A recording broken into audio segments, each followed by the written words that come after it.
Um, the steady paycheck was definitely a difficult thing to overcome because you get so used to knowing that on the 1st and the 15th, you were going to have that auto draft into your account. Even though it was such a small amount, you knew that whether you were on leave or whether you were at work or the amount of hours you put in on the 1st and the 15th of every month without fail, that money was going to be in your account. So there was a very, very strong sense of security of knowing that if you could set a budget and just live within your means of what you were making in the military, which was very little, you were going to be able to survive to a point. Um, I think outweighing what was being paid to me versus the risk of getting after it to generate the income needed to replace that steady paycheck outweighed the fear that I had of not being secure, knowing that a paycheck was going to come every other week, knowing that knowing that you have a paycheck certainly makes life easier.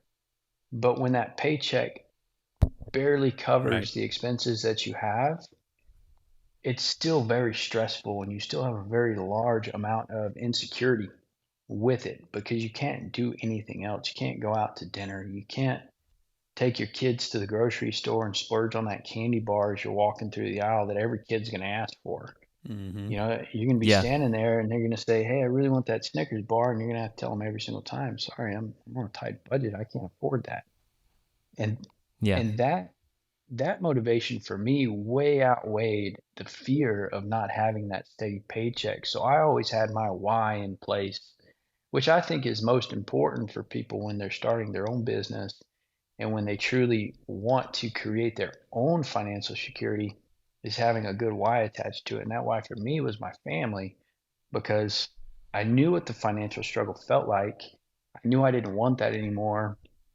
And I didn't want that for them, especially. So I lived my life on driving so hard to be able to generate the income I needed so that the no's became way less frequent and the yeses became a lot more. So that's why it wasn't as to me. I think that was what made giving up that steady paycheck much easier than being attached to the fear of not knowing where it was going to come from initially when we first got started.